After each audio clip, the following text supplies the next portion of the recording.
every month we tend to bring in significantly more revenue over the revenue estimates, and that's a function and really a reflection of the strength of Florida's economy, and we're proud of what we've been able to do. We are concerned about the news that we see with inflation, with how much it's gone up year over year. We were told 6 months ago that no serious person said we were going to have inflation, and actually we know this inflation's real. I've been saying it for many months, and it does represent a threat to having a vibrant economy. It absolutely impacts every family's budget. And then you see things, staples, groceries, gas prices, all those things are really, really significant. Florida has stepped up. We've said we want to bring ships here, want to do whatever we can to help with the supply chain, and we'll continue to do that. So our situation is good. We have a lot of strong fundamentals. You know, some of these national headwinds, I hope that they'll take this inflation seriously, do some stuff for relief on gas prices, because it's really, really important to a lot of folks. Nevertheless, here we are with looking at what we're going to do for the upcoming fiscal year and when we submit our budget. And we're still working on different parts of the budget, but I'm happy to be able to come here today and provide an overview of what our education budget is going to look like in the governor's budget recommendations. And excuse me, as many of you know, we've done an awful lot since I became governor. We've invested in increasing teacher pay. We've invested in early learning. We've expanded school choice. We've invested in vocational and technical education, and we really want to be able to keep that momentum going. And fortunately, we're in a situation where we can keep that momentum going. And so our education budget this year is going to have a lot of wins for families, for students, and for teachers. I'm proud to say that we will be including $600 million to continue to boost teacher pay. We've been doing that the last 2 years. We're going to be able to do it even more, and this is the highest level we will have done over the last 3 years. Our goal is to increase particularly the average minimum salary in the state of Florida so we can continue to attract great people into the teaching profession. When I became governor, the average minimum salary was around $40,000. Now it's close to $47,000, and with our proposal, we're going to be in a really, really good spot. Certainly one of the top 10 in the country, and we may even be in the top 5 in the country. We also had great success this past year with doing bonuses for our principals and for our public school teachers.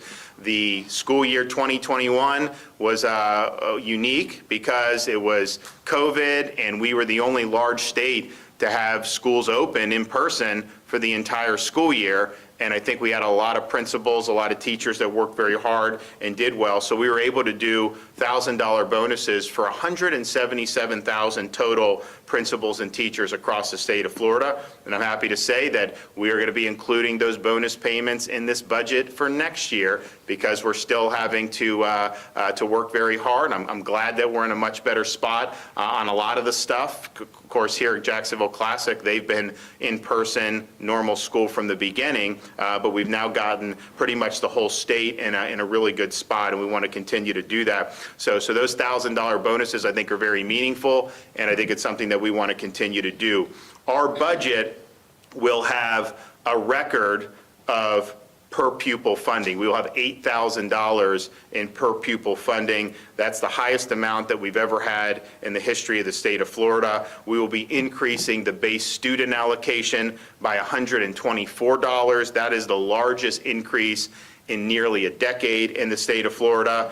And if the legislature accepts our proposal, from the time I took office until now, we will have seen really, really strong increases in the funding. We're also going to be including $421 million for school safety and for mental health initiatives, and that includes money for school hardening grants, money for safety initiatives, particularly for our Jewish day schools, and of course, the First Lady's been intimately involved with supporting mental health, particularly for our K through 12 students, and so we're very excited about that.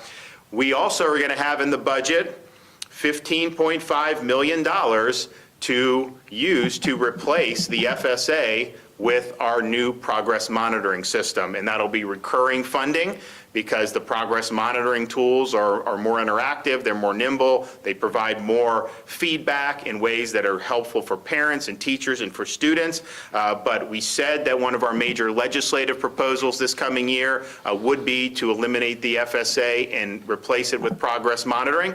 And we're following through on that in the budget to make sure that we have the resources to be able to do the progress monitoring and do it in a way that is really value added and allowing more time for teaching, more time for learning, less time for testing, and more effective feedback for all involved.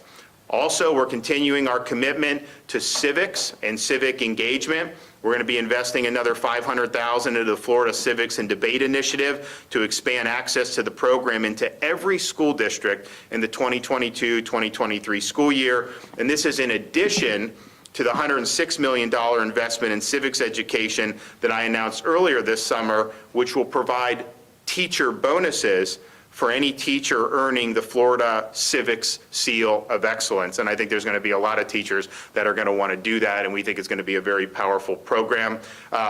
Also, to further our efforts to make Florida the #1 state for workforce education, we're including $534 million to support workforce education program. That includes $100 million for the new Workforce Development Capitalization Grant Program. That will create and expand workforce development programs at Florida school districts and at state colleges. And that's one of the things that I've been really insistent upon. People think workforce and they think sometimes exclusively state colleges. It's a great tool. We want to work with the state colleges, absolutely. I mean, if you're producing nurses and some of these other, you got to do it. But I also see huge opportunities for our school districts to be able to provide credentials and get some of their students that graduate from high school into jobs immediately. And these are high demand jobs, they pay well, and you're able to really make a good living without having to go into crippling debt. Now, in Florida, we're holding the line on university tuition. It's affordable. We're going to keep it that way. We're not going to let them raise tuition. And so we provide a good value for higher education, but there's a lot of places that don't. A lot of these schools cost a lot. They cost an arm and a leg. Kids go deep into debt, and then they end up with degrees in some instances that they could have had. They end up with degrees that aren't really paving the way for anything. They end up with jobs they could have had out of high school. So this is important for workforce, and it's something that we are absolutely committed to, not just for people who are out of school, but within our school districts, making sure that students realize that they have a lot of different avenues to be able to succeed. So all in all, Florida is the education state. We now rank #3 in the latest Quality Counts rating for K-12 by Education Week, and we're ahead of the national average in almost all the individual categories, right, Richard? I mean, in terms of all the different things that you're doing, and that doesn't happen by accident. That's because there's been a lot of emphasis on this. We want to make sure that people have the tools that they need to succeed.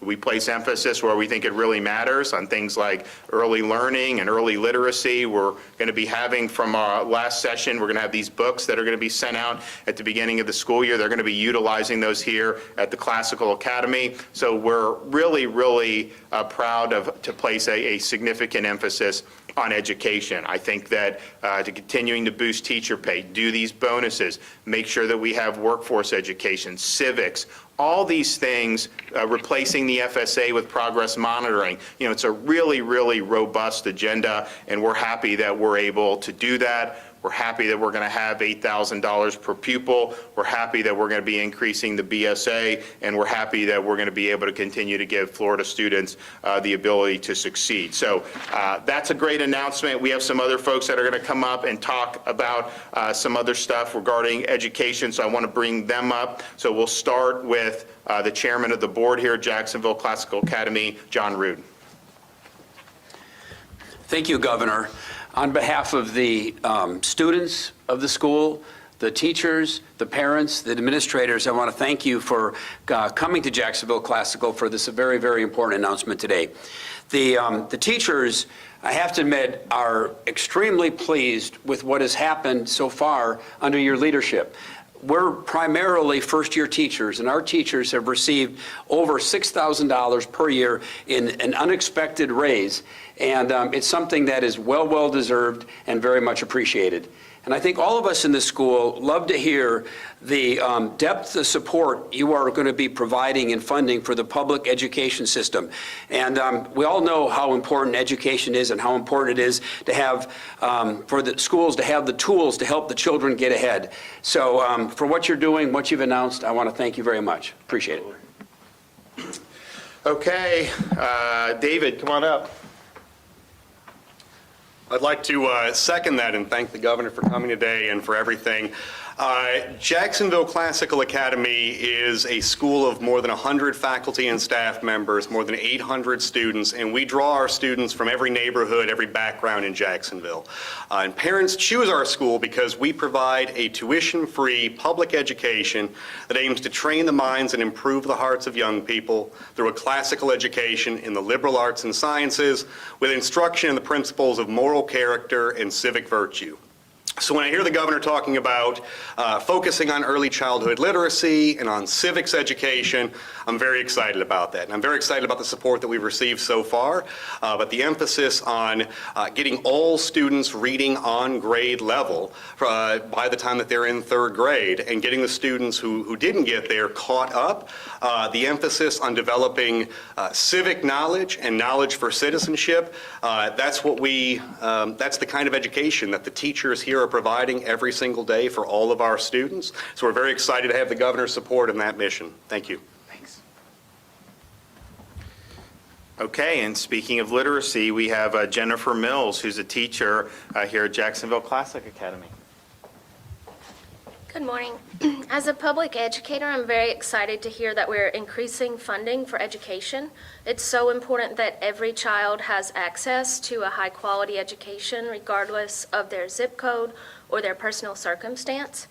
So I'm very glad to hear that we're prioritizing education. All right, Richard Corcoran, Commissioner of Education. Thanks, Governor. First, I just want to say it's been an amazing run. When he asked me to be Education Commissioner, I wasn't sure it was going to be this much activity and this much of an agenda on a constant basis. But we always said, what changes education? And before I even get to that point, why is it so important? Education is the one thing left that will save our country, protect our futures, and bring about another 200 plus years of prosperity. So we know that. It's got to be in education. And then how are we doing it? Governor DeSantis from the get-go said ACT, accountability, we got to make sure that we measure, because if you measure, you care. Choice, we've got to give parents choices like we have here at Jacksonville Classical. And the third one is teachers. You got to go out there and you got to get the best and the brightest teachers. I don't care if you have a great teacher, they could be under an oak tree outside, not even in a building, and they can impart knowledge and truth and wisdom to those children like nobody else can. The one thing that we know, you put a child in front of a great teacher, and maybe they've not had a great education, that one great teacher can change them in one single year. And so when you see this massive investment, and what does that mean? You take the entire Southeast, we're #1 in minimum teacher pay. You take the Northeast, we're tied at best, at a minimum for first. So now you're going to have all these people who want to come to Florida because they're going to get the best compensation and be in an environment where you have great accountability and you have great choice. And it's a game changer. So you look at these metrics that the governor's talking about. Accountability, what's our agenda? We went from 50th and now, as he said, we're #3. And accountability, he's not done on that. We're going to absolutely turn upside down the accountability system by getting rid of the FSA and going to a much more meaningful progress monitoring system where you're tracking these kids throughout the whole year and making sure you can catch them before it's too late and then make the necessary adjustments. Choice, the massive expansion of choice. And I'd be remiss if I didn't thank these legislators who have, under the governor and the legislature, the largest expansion of school choice in the history of the state. And now you have these teacher compensation and this investment in public education, the largest increase in the BSA in over almost a decade, the largest increase in our per pupil funding of $8,000, $188. You take the school hardening and you take the mental health, which, as he mentioned, is just been passionately fought for by the First Lady. They're almost essentially doubled in the time that he's been governor. These are just transformational things, which absolutely, as our headmaster here said, these are things that transform the hearts and the souls and the minds of the next generation. And you want to know the best predictor of what the future of this country, what the future of the state looks like, if you can go back to Socrates, Lobs, I'm messing it up, Hobbes and Locke, thank you. I was close. And even Lincoln, they would always say, if you want to know what the future of a country looks like, I can tell you that by showing me how you're educating your kids. Well, in Florida, we're educating them in a beautiful way to transform those hearts, minds, and souls, and the future for Florida looks great. So thank you so much, Governor. So we're excited. I think that, and we'll be unveiling different aspects of the budget over the next couple weeks, and the budget we will have probably within the next few weeks as well. But this is something that's really important. And so continuing to boost teacher salaries, doing the teacher principal bonuses again, having an increase in the BSA and an increase in the per pupil spending, having $421 million for safety and mental health initiatives, putting a recurring money so that when we replace the FSA, we have an effective progress monitoring system that's going to give real feedback to parents, students, and teachers, continuing supporting civics and workforce education. This is all really, really important stuff, and I think we're going to get strong support from the legislature. It's easier to do stuff like this when you have a strong state. And the fact of the matter is we've kept Florida open, we've kept people employed, we've saved people's businesses. This is the #1 place people want to come to vacation. We've always had good tourism, but if you look in August, we were 11% higher in hotel revenues than we were in August of 2019, pre-COVID. The rest of the country was down 5% over that comparative period. People know that they come to Florida, they're going to be able to enjoy themselves, and so we've been able to keep the engine going, and that provides us with being in a real strong financial position. Still very frugal, still very prudent about what we spend, always respecting taxpayers, but when you have opportunities to really make a difference, we're going to take that. And so I look forward to being able to work with the legislature on these proposals, and I think it could be another banner year for education in the state of Florida. All right, I'll take some questions. Yes, ma'am. Governor, we wanted to ask you about a story that's been of interest to a lot of our viewers, these migrant flights in the Jacksonville area. Your spokesperson told us your office is aware of 78 such flights in recent months. She says state law enforcement has briefed the office about this. Which law enforcement agency is that, and can you provide specifics about these flights, when they landed, who was on board, how many? So here's what happens with these flights. There's no notification to the state of Florida. These are done mostly in the middle of the night, and it's clandestine, and we really have no say into it. So what we're going to do, so I don't know on the top of my head everything, but we could provide. I know when we initially got wind of this, it wasn't through normal channels. It's people in the federal government who are effectively leaking this to us so that we have a heads up on it. I've talked with Mayor Curry. I've talked with my folks. We need to talk to the airport people. We're going to get together and figure out what we can do in the immediate term to protect folks in Florida. And then obviously, as the legislature comes back, I think about it, you have an open border in violation of U.S. law. The president has said that basically they want to even pay reparations to people who came illegally. Just think about that.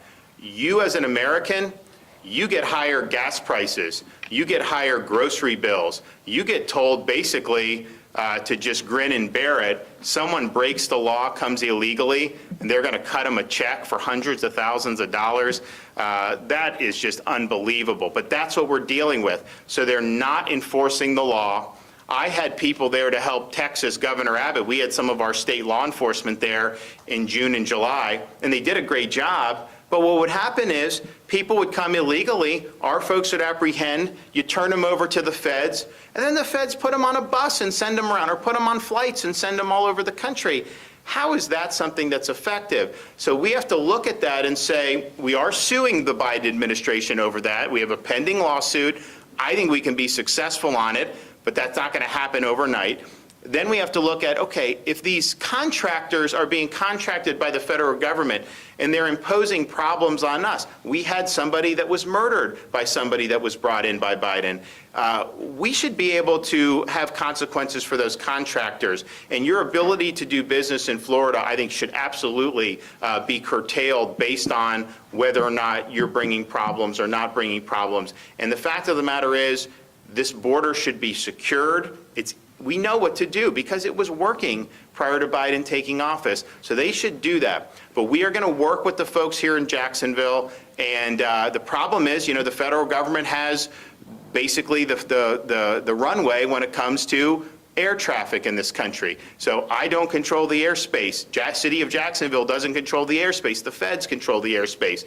So they can shut us out. Now this lawsuit, maybe we'll get some relief from the lawsuit. But short of that, we need to get together and figure out ways to be able to do it. We knew, one of the things that was concerning to me, and look, you can't prove any of this stuff, but they were bringing flights in May and June, we found out here. And why was that? And then Jacksonville, you saw what they had to deal with some of the COVID stuff. So there's all these things. It's just like, why? Why not just kind of let folks alone? So there's absolutely going to continue we're going to have action across a wide variety of fronts. If I may follow up again, which law enforcement agencies are providing this information, and do you have any details about the number of flights, when, the number of people? So in terms of like each individual flight, I mean, I can tell you, I know that they started in May, and I know that they've continued. Whether they have the ledger of everything, I mean, you'd have to talk to my office about that. But our state law enforcement agencies are engaged in this. And again, this is not something that we're given ahead of time. This is something that we find out after the fact. And I talked with the folks at the Jacksonville Aviation Authority. Feds come in, they do it, they got a bus. My view would be, why don't we, if they're going to come here, we'll provide buses and provide them. I will send them to Delaware and do that. I mean, if he's not going to support the border being secured, then he should be able to have everyone there. So we will do whatever we can in that regard, and we are absolutely going to do everything we can. Can you name some of those private contractors you're talking about, Governor? Well, I could, but I'm not going to do it right now. I mean, I think that we want to maybe have discussions with some of them, because you have charter air, and then you also have buses. And I think we want to have some discussions. I'd like to get to a place where we're in a better spot than we are now. I mean, just think about it. If they're not going to do anything to change us, maybe we'll win in court. Maybe we'll have something that pushes back. But even then, you saw what happened with the OSHA decision. It was stayed by the Fifth Circuit Court of Appeals, meaning not in effect. And what did the Biden administration say to businesses?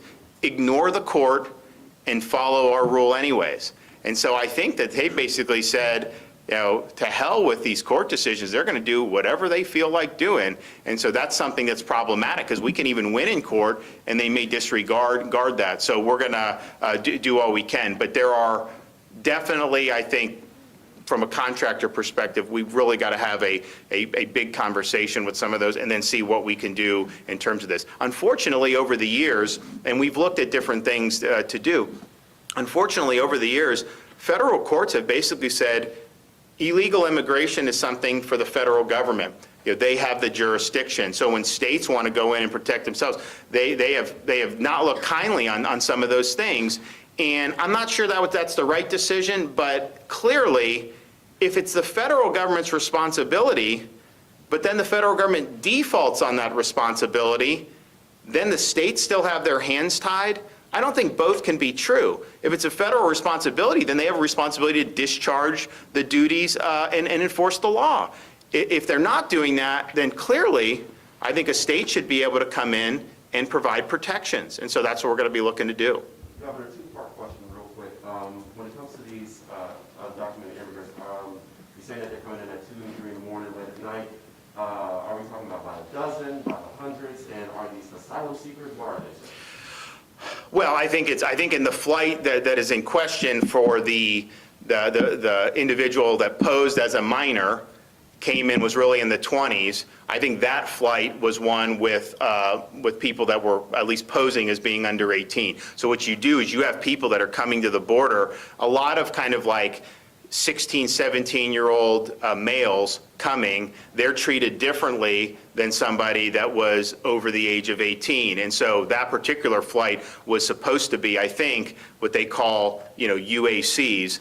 And they were on a bus, and I think many of them taken to the Homestead facility down in Southwest Florida. And I know that that's been the case with other ones. Now we're also looking at, people, buses from South Texas, where are those buses taking folks, and buses that are coming in to the state of Florida and certainly in other parts. It's interesting. If you're trying to deter kind of illegal migration in the interior of the country, if you come illegally and they don't catch you, it's actually in some respects worse than if they catch you, because when they catch you, they'll give you money or potentially put you on a conveyance to get you somewhere, whereas if they don't catch you, you're kind of on your own and you don't necessarily get any money from the government and everything. Really, really perverse incentives. All right, well, we will be back. I am going to be working. I've talked to the mayor, and so just let people know in Northeast Florida, we are going to work together, and we just want to make sure that our communities are protected. Thank you. All right. Thanks, guys. Thanks. Appreciate you. Thank you. Thanks so much. Appreciate you. Thanks a lot. Thanks for having us. Of course. Thank you. See you.